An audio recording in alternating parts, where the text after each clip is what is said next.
Pumped and Primed is the last of the 4 Ape Escape games that I have played. The game was developed by SCE Japan Studio and Sony Computer Entertainment, and was published by Ubisoft. I actually knew very little about the game before playing it, as it seemed to not be a very well known game even for the series. At most, I knew it was some kind of spin-off game in the Ape Escape series, so after having played the game, what do I think of it? Is it good, bad, or just meh?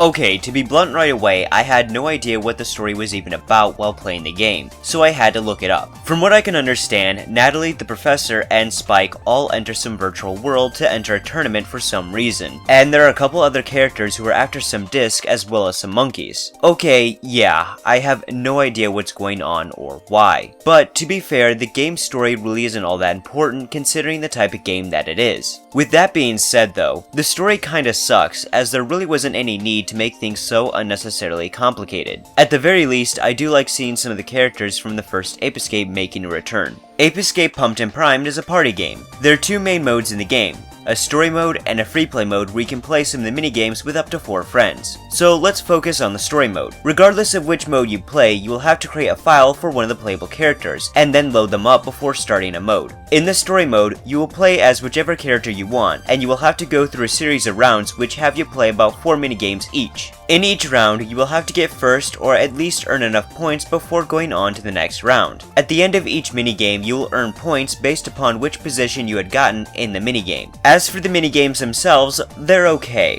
There are some really fun ones, like ones where you have to go in a circle to collect coins in a short amount of time, while others are just okay, like the obstacle courses and the fighting arenas. The biggest problem I have with the minigames is that the obstacle courses can go on for far too long, and the controls don't complement the playstyle for the fighting arenas very well. The controls are once again focusing on the dual joystick way of playing the game, and this time around it's not that great. Don't get me wrong, they work, but they have a rather awkward feel to them. The worst minigames are easily the boat and submarine games, as the controls for these are rather annoying, like with the boats, or they're really confusing and very awkward with the submarines. To win most of the minigames, you will either have to collect most coins or defeat all other players. Before each minigame, you can choose which gadgets you want to bring with you that might be useful for that minigame. Depending on how well you do in the minigame, you might get a fan. Fans will reward you with letters, pictures, and sometimes even gifts. Gifts will range from new outfits to new vehicles, and sometimes even new versions of gadgets that might be better for you.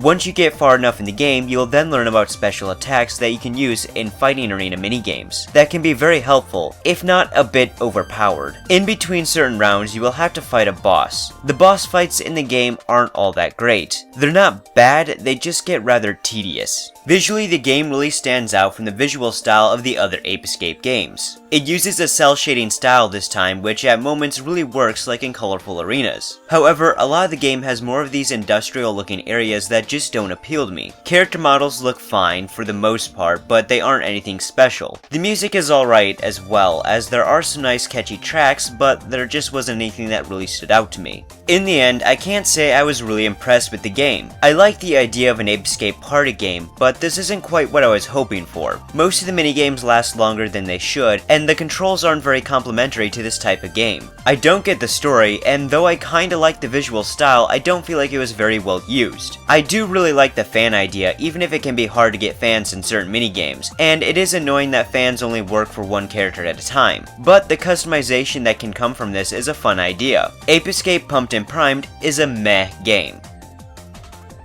It's a very playable game, but still far from anything that's impressive. Whether you're into party games or you like the Ape Escape series, I really wouldn't recommend this game. Again, it's not that it's awful, it's just so unimpressive that it's just better to skip this one. Well, thank you for watching, and I hope you enjoyed this review and found it to be rather informative. If you'd like to see more reviews, please check out my channel. And please don't forget to subscribe. And if there are any other PS2 games you'd like to see me review in the future, please leave a suggestion down below. Well, I'm MCB the PS2 Gamer, and I'll see you guys next time.